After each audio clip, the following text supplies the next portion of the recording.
All right. Good morning, afternoon, or evening, depending on you're watching this, and welcome to 656 Sports and Things.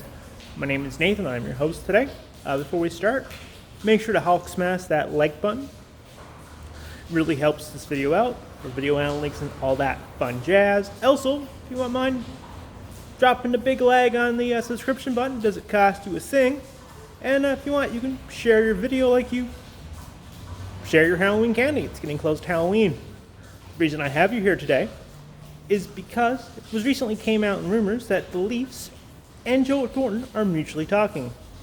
This could be a really big deal for Joe Thornton as he is from London, probably a Leaf fan growing up. Let's see if I can get some better lighting here. That's better. And would probably love to play for the Leafs. However, he's 41. The Leafs have already signed potentially their fourth line setter in Jason Spezza, who's a hell of a lot younger. And I'm just not sure what role Joel Thornton could play on the team. He's 41. Yes, he has been an NHL MVP in 2005, 2006. That was 15 years ago. You know who else was a finalist for the MVP that year? Jagr. This was before Jagr went over to the KHL. And he retired recently.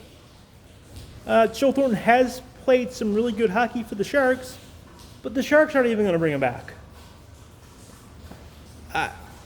He's old, he's slow. Yes, he's a good Toronto boy, but from a perspective, why would you bring him in?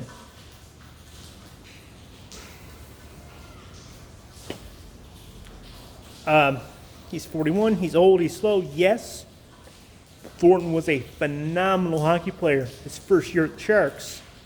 In 2005, 2006. You know what else happened in 2005, 2006?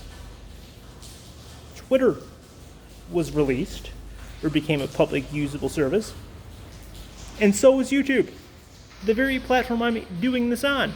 Also, 2005, 2006, Jonathan Cheechoo won the Art Ross. Not the Art Ross, sorry, let me rephrase that. Let me slow down a little. Jonathan Cheechoo won the Maurice Rocket Richard and scored about 50 goals that year. Joe Thornton was good in his day. I just don't understand this. If he's going to play on the fourth line, which I think is what Spezza is going to play, Spezza's a hell of a lot younger than Thornton at this point in time. Probably a little better of at this point in his career. I think Spezza's a better player than Thornton. I understand why Thornton would want to go home and play for the Leafs and maybe chase a ring. But if you're going to be ring chasing at 41, aren't you better off going to Tampa Bay? Maybe going to Tampa Bay, maybe going to St. Louis. A team like that? Toronto's haven't made it past the second round since 2014. My little brother was still in high school at the time. And he's been graduating now for a long time. I mean, I understand it if he went to the Bruins. I understand if it was a veteran move to help, the leadership and a deep veteran move who's been to the battles and won multiple cups. Thornton hasn't won a cup. He's been to the finals once with San Jose. Couldn't you give a 21-year-old guy out of junior, maybe an overager, that same type of role you're giving Thornton? And you can sit there and say, yeah, but he's from Toronto, so it will help sell tickets. You need help selling tickets to the Leafs? They're a factory of sadness, and they sell it every year. I just don't understand this deal from hockey's perspective.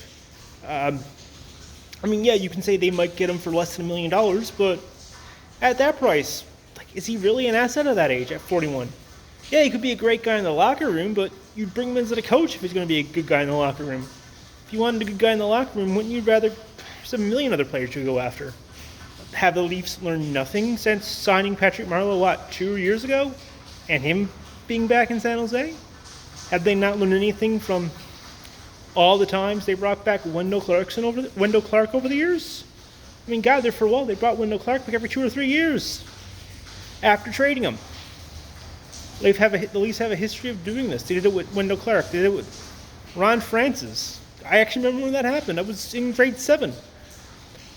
They did this with Brian Leach at the end of his career. They brought him in. Ron Francis, Brian Leach. They do it a bunch. They do it with Mike Pekka. I understand he's a Toronto boy, but you just don't want to bring players in at 41. I think he's lost the step.